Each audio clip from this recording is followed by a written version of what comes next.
Big ബോസിനകത്ത് Anumol എല്ലാവരെയും ശപിക്കും, ശാപം ചൊരിയും എന്നൊക്കെ വീട്ടുകാരെയൊക്കെ വിളിച്ച് ശപിക്കുന്നു എന്നൊരു ന്യൂസ് പൊതുവെ ബിഗ് ബോസിനകത്തുണ്ടായിരുന്നു. അതേപോലെ തന്നെ ഇപ്പൊ ഈ വീഡിയോ ഉണ്ടോ? ഇതിനകത്താണെങ്കിലും നമ്മുടെ അപ്പാനി ശരത്തും അക്ബറോട് റീ എൻട്രി സമയത്തിരുന്ന് വർത്തമാനം പറയുന്നതാണ്. അവിടെ അക്ബർ ആണെങ്കിൽ പടച്ചോനാണ് സത്യം അനുഭവിക്കുമെന്ന് പറഞ്ഞ് ശപിക്കുന്നുണ്ട്. ആരെയൊക്കെയാണെന്നറിയാമോ? നമ്മുടെ അനുമോളെയും ആരെയാ ഷാനവാസിനെയാണ് ശപിക്കുന്നത്.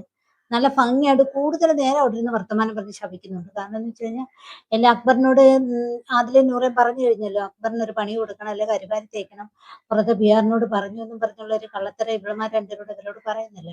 അത് ഉള്ളിൽ വെച്ചുകൊണ്ടാണ് അക്ബർ സംസാരിക്കുന്നത്. അക്ബറുടെ ഒരു ധാരണയുണ്ട്, അനുമോള് മാത്രമാണ് കുറ്റം പറയുന്നത്, ശപിക്കുന്നത്, ശാപം ചൊരിയുന്നത് എന്ന് വീട്ടുകാരെ പറയിപ്പിക്കുന്നത് എന്നൊക്കെ പറഞ്ഞ് പുള്ളിക്കാരൻ നമ്മുടെ അനീഷിനെ പുകഴ്ത്തി വിടുന്ന ഒരു രംഗം ഉണ്ടായിരുന്നില്ല. പക്ഷെ പുള്ളിക്കാരൻ ഇവിടെ ചെയ്തുകൊണ്ടിരുന്നത് എന്താണ്? അക്ബറോട് ചെയ്തുകൊണ്ടിരുന്നത് എന്താണ്?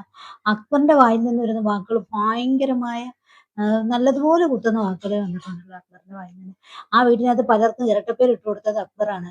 അക്ബറും അതേ കണക്ക് തന്നെ ഇപ്പൊ ഈ വീഡിയോക്കകത്ത് തന്നെ അപ്പാനി ശരത്തുമായിട്ട് ചേർന്ന് അനുമോളും ഷാനവാസും അനുഭവിക്കുന്ന നല്ലതുപോലെ പടച്ചോനാണ് സത്യം, പടച്ചോൻ ഉണ്ടെങ്കിൽ പടച്ചോനാണ് സത്യം, ഇവരെ അനുഭവിക്കുക എന്നാണ് ഈ പുള്ളിക്കാരൻ ഇവിടെ രണ്ടുപേരോട് ഇരുന്ന് പറയുന്നത്. എന്തോ അനുമോളുടെ കാര്യം ഷാനവാസിന്റെ കാര്യം കൂടി ഇരുന്ന് പറയുന്നത്. അതെനിക്ക് തന്നെ നമ്മുടെ ബിന്നിയെ കുത്തിരിപ്പുകാരി എന്ന് പറഞ്ഞുള്ള ഒരു പേരിട്ട് കൊടുത്തത് ഈ അക്ബറാണ്. ഈ അക്ബറിനെ എന്നിട്ട് ബിന്നി തിരികെ വന്നിട്ട് അക്ബറിനോട് ആ കാര്യം ചോദിക്കുകയൊന്നും ചെയ്യുന്നില്ല. അതേസമയം അനുമോളെ തിരിച്ച് എന്തൊക്കെയോ പറയാനുണ്ടെന്ന് വെച്ചാൽ PR എന്നുള്ള 16 ലക്ഷത്തിന്റെ PR അനുമോള് കൊടുത്തെന്ന് ആദ്യം പറയുന്നത് ബിന്നിയാണല്ലോ. ആ കാര്യത്തെ കുറ്റം പറഞ്ഞ് തന്നെയാണ് ബിന്നി ശ്രമിച്ചിരിക്കുന്നത്. എന്നാൽ അക്ബറിനോട് അക്ബർ കാരണം എനിക്ക് അങ്ങനെ ഒരു പേര് പുറത്തുണ്ട് എന്ന് ചോദിക്കാനോ അതേക്കുറിച്ച് ചോദിക്കുകയോ കുറ്റപ്പെടുത്തുകയോ ഒന്നും ബിന്നി ഇവിടെ ചെയ്യുന്നില്ല. പക്ഷെ അനുമോളെ കുറ്റപ്പെടുത്താനുള്ള സാഹചര്യങ്ങൾ ബിന്നി ഇവിടെ ഉപയോഗിക്കുന്നുണ്ട്. അതുകൊണ്ട് അക്ബറും അതേണക്ക് തന്നെ അപ്പാനി ശരത്ത് എന്ന് പറയുന്നത് അനുമോളെ കാണുമ്പോൾ ഒരു രീതിയിൽ സംസാരിക്കും, അനുമോൾ ഇല്ലാത്ത സമയത്ത് വേറൊരു രീതിയിൽ സംസാരിക്കും. അത് നമ്മൾ ലൈവിൽ നമ്മൾ നല്ലതുപോലെ കണ്ടതാണ്, എപ്പിസോഡിനകത്ത് ഒരുപാട് തവണ കണ്ടതാണ്.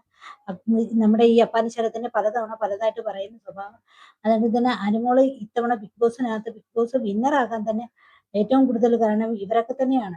കാരണം എന്ന് വെച്ചാൽ ഇവരെല്ലാരും കൂടെ ഒരു ഒറ്റക്കിട്ട് ആക്രമിക്കുന്ന ഒരു രംഗമാണല്ലോ നമ്മള് പുള്ളിക്കാരത്തിന്റെ കണ്ടിട്ടുള്ളത്.